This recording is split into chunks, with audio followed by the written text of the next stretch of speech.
Halo semuanya, saya Gusti Gede Ngurah Bimantia Yananta Arya, atau kalian bisa memanggil saya Abim. NIM saya 18075252250. Pada video kali ini, saya akan membawakan materi tentang mata kuliah kepemimpinan, yaitu mengenai Leader Member Exchange, atau bisa disingkat dengan LMX.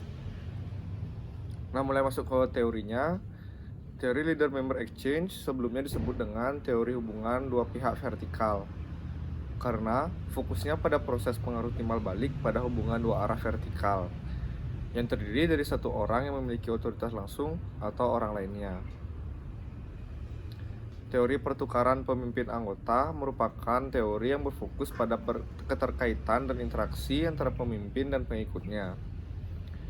Daya tarik Leader Member Exchange tersebut bahwa di dalam pendekatan ini tidak ada perilaku pemimpin yang konsisten pada seluruh bawahannya.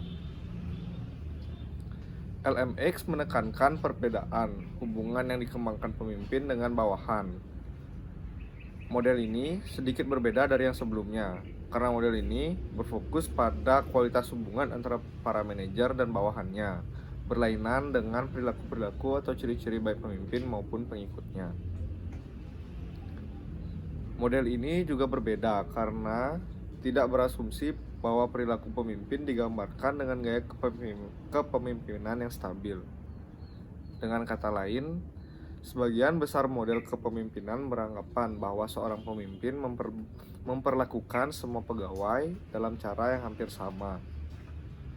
Di sisi lain, model LMX didasarkan pada asumsi bahwa para pemimpin mengembangkan hubungan orang per orang yang unik. Jika saya mencoba untuk mengambil satu contoh, yaitu seorang pemimpin yang memiliki sikap toleransi kepada bawahannya, tetapi sangat kaku dan tegas kepada bawahan yang lain. Apabila pemimpin memiliki 10 orang bawahan, maka akan mungkin pemimpin memiliki hubungan pemimpin bawahan yang berbeda untuk setiap bawahannya. Hubungan satu lawan satu inilah yang menentukan perilaku bawahannya. Realitasnya, hubungan antara karyawan dan supervisi dapat dikelompokkan pada dua hubungan, yaitu hubungan yang baik dan hubungan yang buruk.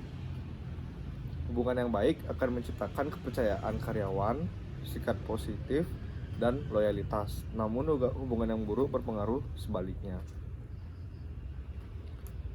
Beberapa ahli mengemukakan bahwa Leader Member Exchange atau LMX atau pertukaran pemimpin anggota adalah hubungan yang dilakukan oleh pemimpin dengan cara yang berbeda kepada semua anggotanya.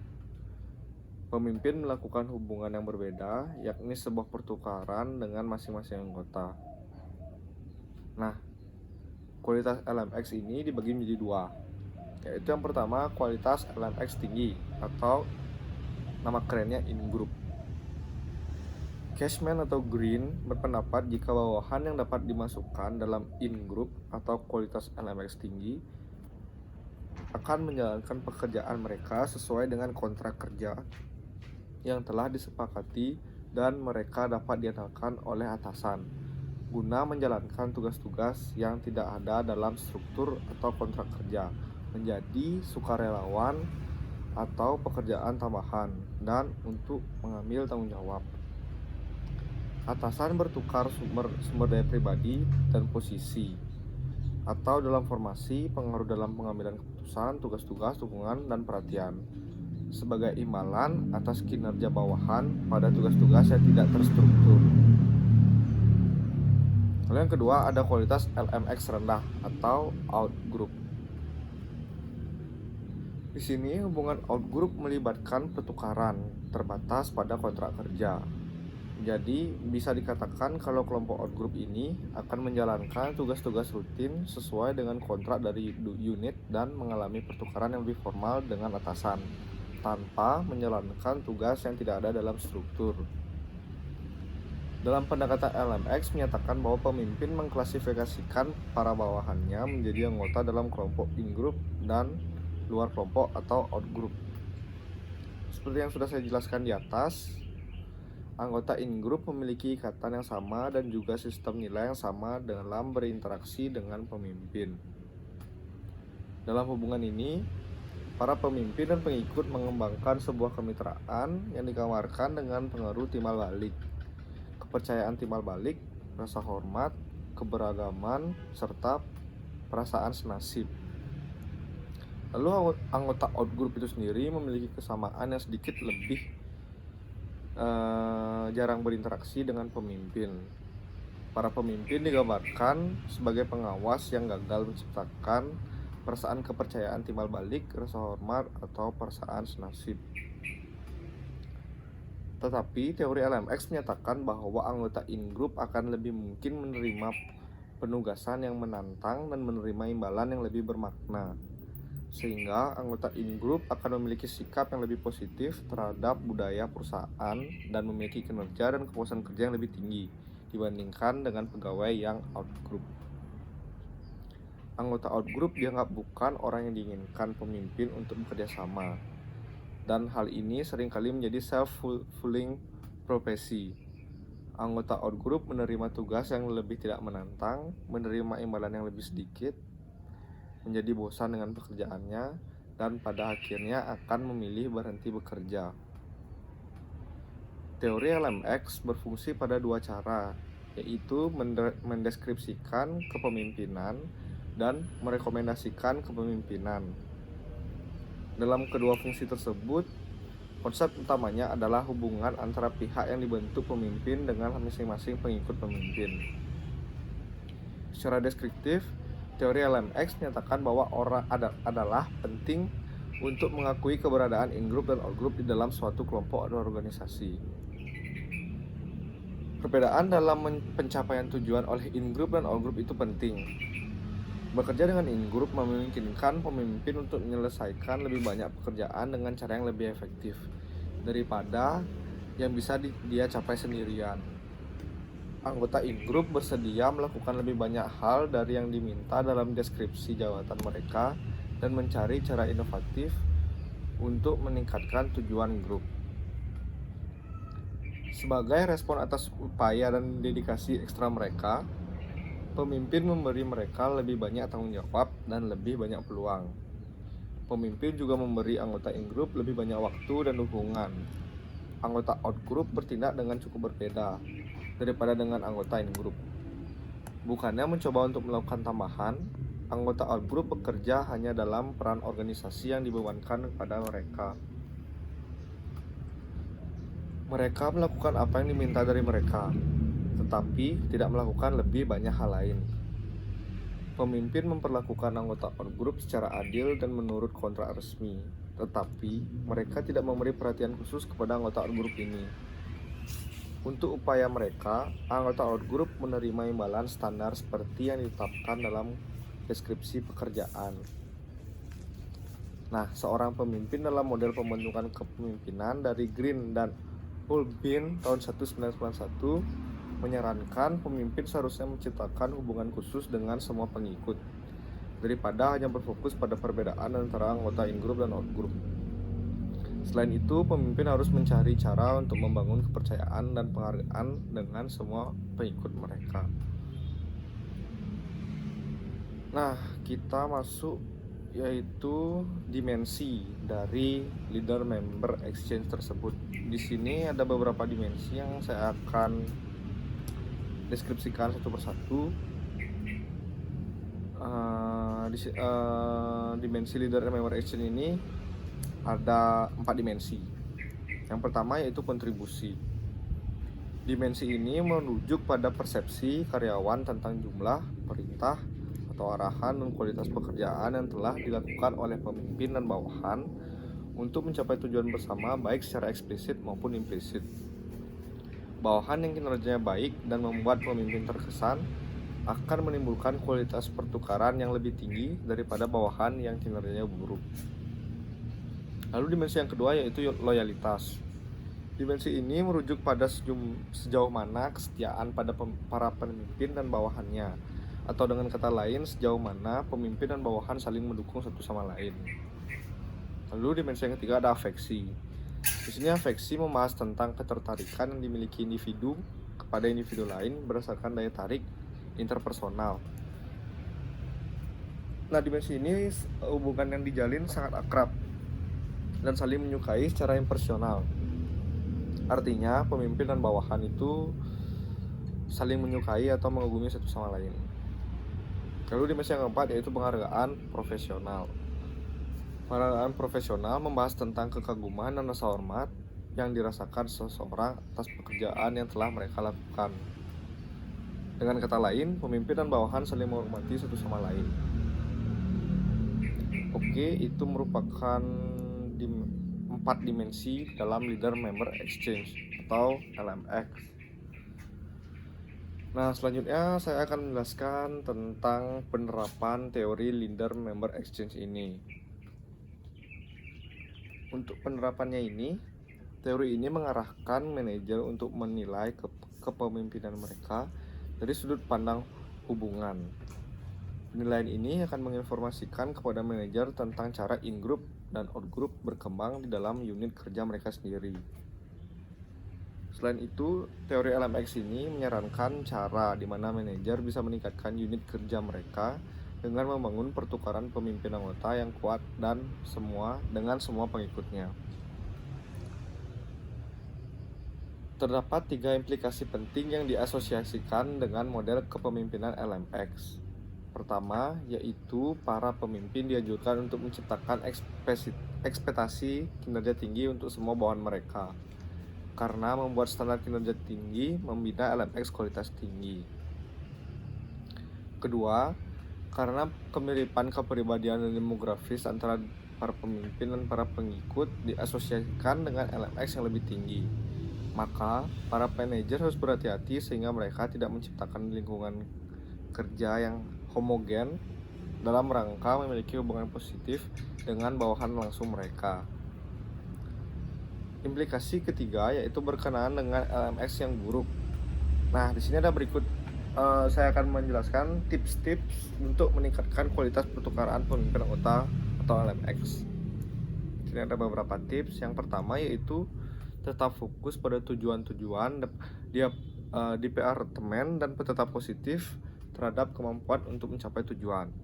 Lalu tips yang kedua yaitu jangan merasa tidak memiliki kuasa. Lalu yang ketiga yaitu latihlah kekuatan yang dimiliki dengan fokus pada situasi yang dapat dikendalikan dan hindari berurusan dengan situasi yang tidak dapat dikendalikan. Lalu yang keempat adalah memperbaiki hubungan dengan manajer. Dimulai dengan memperhatikan tingkat kepercayaan dan memperbaikinya dengan komunikasi yang rutin dan efektif, dan juga meningkatkan kepercayaan tersebut dengan menjalani komitmen dan meraih tujuan. Lalu tips yang terakhir yaitu terhormat dan tegas untuk menyelesaikan perbedaan dengan manajer. Menggunakan pendekatan penyelesaian masalah ketika ada ketidaksetujuan juga berguna. Oke, teori yang terakhir yang saya jelaskan yaitu dampak dari Leader Member Exchange ini atau dampak dari LMX. Di sini teori LMX secara tidak langsung akan meningkatkan kreativitas karyawan. Kualitas pertukaran yang tinggi antara atasan dan bawahan akan membuat karyawan memiliki kesiapan untuk berubah. Karyawan akan menyetujui, mendukung, dan melaksanakan perubahan yang terjadi dalam organisasi. Selain itu, kualitas yang tinggi akan menimbulkan terjadinya proses motivasional, yaitu ketika kualitas pertukaran tinggi, karyawan akan merasa mendapat dukungan sosial sehingga meningkatkan keterlibatan kerja karyawan yang pada akhirnya akan meningkatkan performa kerja karyawan tersebut. Selain itu, LMX juga memiliki dampak yang negatif. Ketika karyawan memiliki keintiman dengan pemimpin, maka ia merasa posisinya aman. Hal tersebut akan membuat karyawan terkesan menyepelekan pekerjaannya yang tidak menunjukkan komitmen yang tinggi dalam mengerjakan tugasnya. Itu merupakan teori tentang Leader Member Exchange yang saya kutip dari beberapa buku. Selanjutnya dari buku Willis Sofyan pada tahun 2005. Lalu ada buku dari Mubarak Ahmad tahun 2016. Lalu ada Wirawan Sarwono tahun 1986. Jika diambil kesimpulannya, leader member exchange ini sebenarnya sangat cocok diaplikasikan kepada perusahaan-perusahaan yang baru merintis atau masih, kalau nama keren itu masih indie ya, masih belum banyak investor, masih omsetnya tidak terlalu besar. Ini sangat berguna karena apa? Karena pertukaran antara pemimpin dan anggota itu untuk zaman sekarang itu sangat penting, karena untuk misalnya contohnya perusahaan teknologi seperti itu, karena seorang pemimpin perusahaan tidak mungkin bisa selalu up to date dengan perkembangan zaman.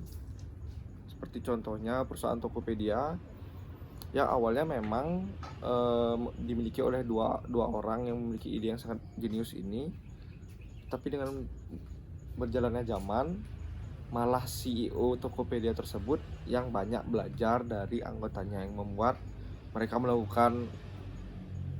mengaplikasikan leader member exchange pada perusahaan mereka, yang berakibat Tokopedia terus bisa semakin berkembang, menciptakan ide yang baru. Dari yang awal cuma lapak untuk jual beli online, sekarang Tokopedia bisa memiliki banyak fitur seperti membeli tiket pesawat, bisa membeli pulsa, bisa membeli tiket konser, tiket bioskop. Itu didapat bukan dari pendiri Tokopedia tersebut, melainkan dari bawahan mereka yang saling memberikan pesan atau memberikan saran yang membuat ide-ide cemerlang tersebut dapat diterima oleh CEO Tokopedia tersebut. Baik, sebenarnya ada beberapa versi dari teori LMX yang akan saya coba jelaskan, yaitu versi awal dari teori LMX itu sendiri. Di sini dasar pemikiran dari teori ini adalah bahwa para pemimpin mengembangkan hubungan pertukaran yang terpisah dengan masing-masing bawahan, seperti dua pihak yang sama-sama mendefinisikan peran dari bawahan. Hubungan pertukaran itu biasanya mengambil satu dari dua bentuk berbeda. Menurut teori tersebut, kebanyakan pemimpin membuat hubungan pertukaran yang khusus dengan sejumlah kecil bawahan yang dipercaya, yang berfungsi sebagai asisten, letnan, atau penasehat. Green dan Cashman tahun 1975. Dari teori LMX yang belum saya sampaikan, apa menarik ya? Sepertinya teori yang sudah saya sampaikan itu sudah semua saya jabarkan tadi, menurut semua referensi-referensi yang telah saya sebutkan juga tadi. Mungkin untuk selanjutnya saya akan memberikan beberapa contoh dari LMX itu sendiri ya, atau bagaimana realitanya teori LMX ini diaplikasikan dalam dunia kerja sesungguhnya.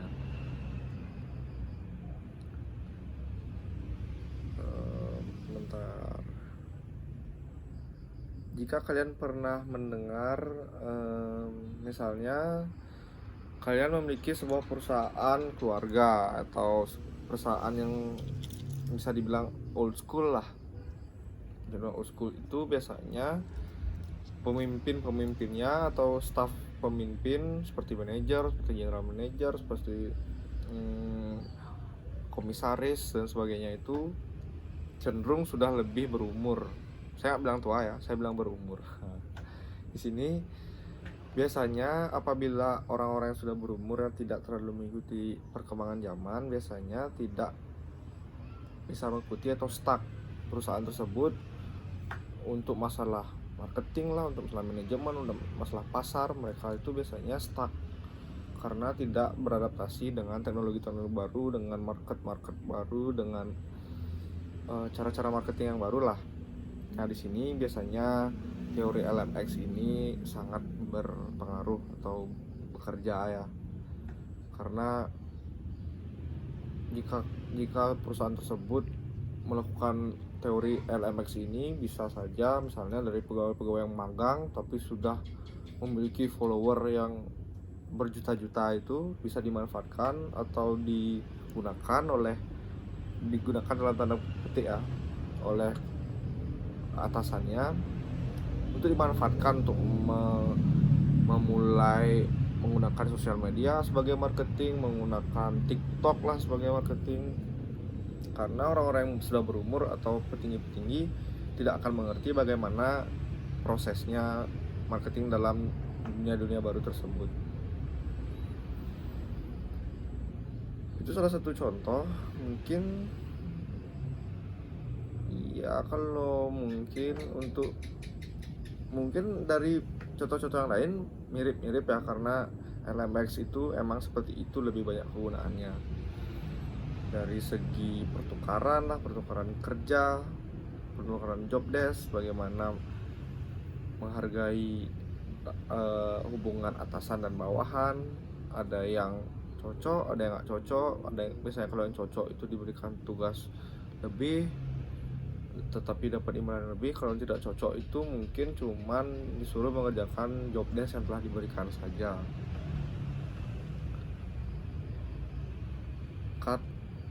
Itu. Yang terakhir saya akan menjelaskan mengenai evaluasi atas teori dan penelitian LMX. Seiring berjalannya waktu, teori LMX telah menjadi lebih perspektif dibandingkan deskriptif dan telah terpisah ditekankan dengan membedakan hubungan. Penyulingan teori ini dapat menjadi keuntungan jika mereka menjadi lebih tepat, lebih hemat, dan lebih komprehensif. Sayangnya, revisi teori LMX masih memiliki sejumlah kelemahan konseptual yang membatasi penggunaannya.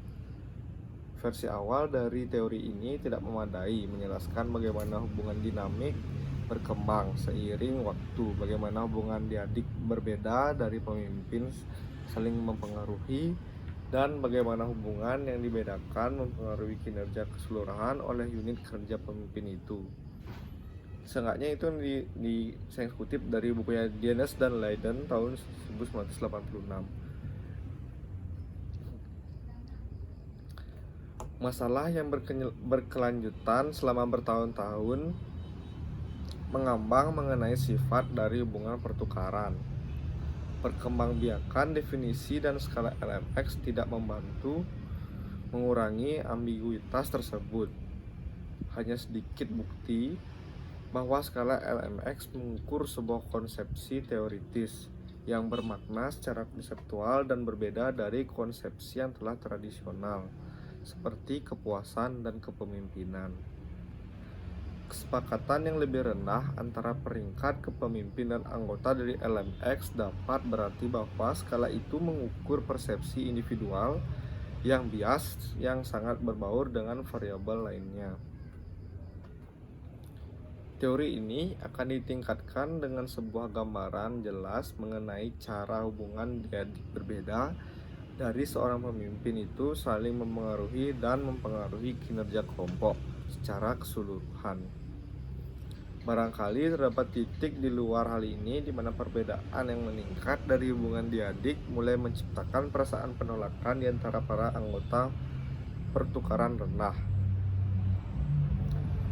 Nah, di sini teori LMX dapat ditingkatkan dengan penggabungan proses atribusional yang menjelaskan bagaimana para pemimpin menerjemahkan tindakan bawahan dan bawahan-bawahan menerjemahkan tindakan pemimpin. Proses atribusi ini dijelaskan nanti dalam bab ini.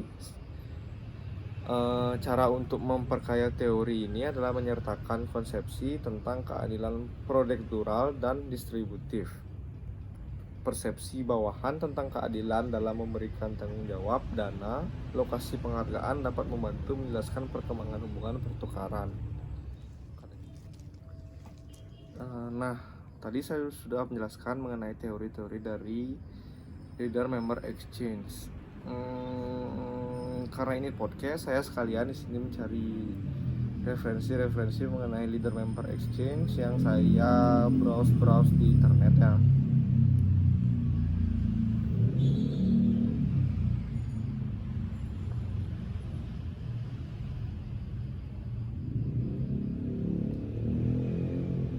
Ini saya kutip dari ini tentang psikologi.com mengenai LMX itu sendiri. Menurut website ini dikatakan bahwa LMX fokusnya pada pengaruh timbal balik pada hubungan dua arah atau vertikal yang lebih terdiri dari satu orang yang memiliki otoritas langsung atas orang lainnya. Sebenarnya sih mirip-mirip dengan teori yang dari buku, cuman ini karena saya untuk menambah wawasan aja, siapa tahu ada perbedaan definisi dari internet ataupun yang di buku yang bisa saya pertimbangkan.